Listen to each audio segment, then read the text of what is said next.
All right. Good morning. It is 12:12 Friday. Just on my way to work, like always. Just recording a little bit about life, trying to figure things out, trying to get better every day. Just, even if it's just a tiny little bit, trying to improve, and trying to repeat just messages and things that I see to help kind of cement it in my mind. Help build the recipes I know to adapt to this life, to cope with this life. Uh, you know, we only get one life after all, and it is a blessing to be alive and awake every day, to have breathe fresh air. I think a lot of times we do complain about our circumstances because especially now with social media, and we're so connected to the people that we grew up with, and family, and celebrities and influence. You know what I mean? So it's very easy to play the comparison game, and I think biologically, I think we do that. I don't think it's hard to avoid. And therefore it's hard to find peace. To find peace when you in this type of society, because there's just so many inputs that you have to kind of deal with, and our attention spans are just getting dwindled down because of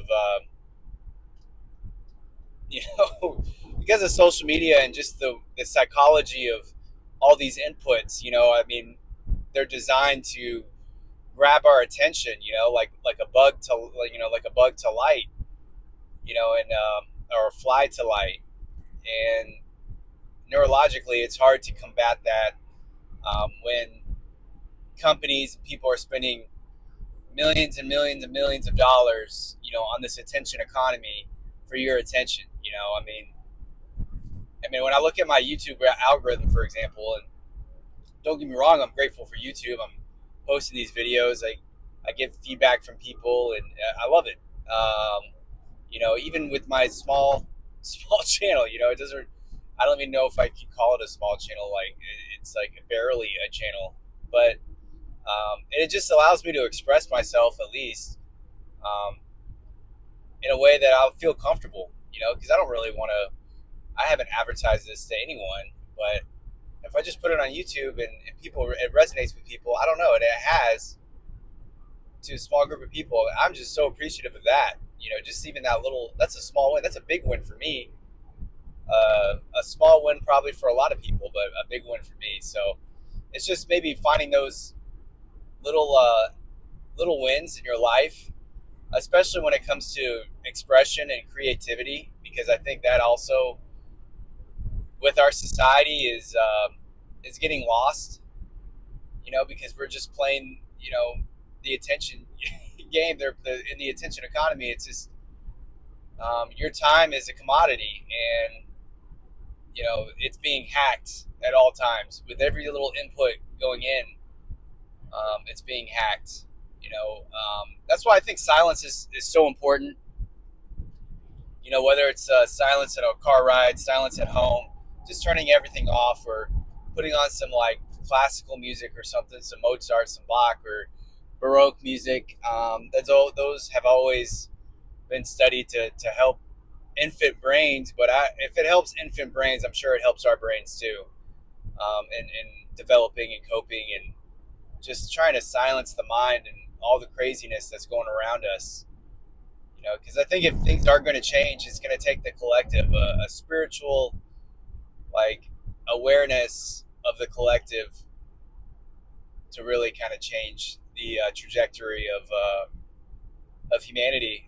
Or it's going to just take AI, like some very benevolent AI, because I just, unfortunately, it's the people that are super successful. I think they have a lot of blind spots when it comes to ego, when it comes to their vision of the future, and when it comes to power.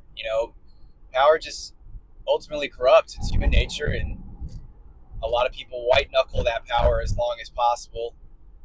Don't want to give it up.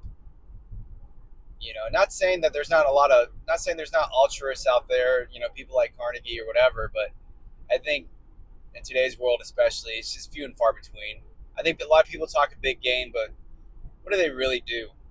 Like, what are they actually doing to benefit humanity, as we continue to poison and toxin, put toxins in our air, our water, our food, our livelihoods, not to mention just the toxic nature of media and advertising and, just everything that we consume and things that we intentionally consume, but also the things that indirectly we consume because of just the way the system is designed. It's, I don't know.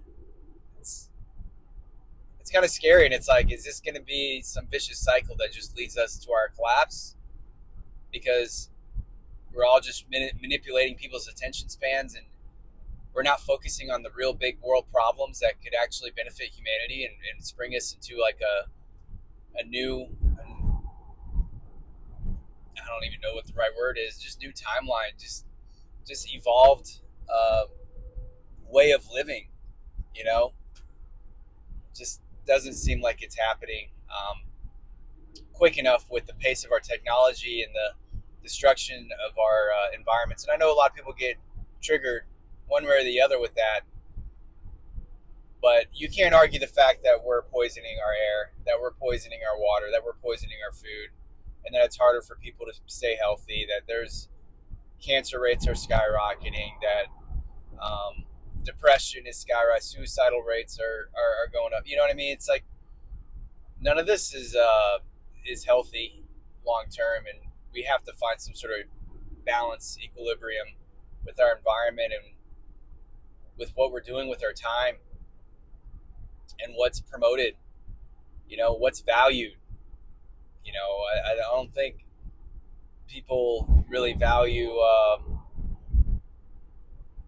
I think our just value systems are just all kind of misaligned.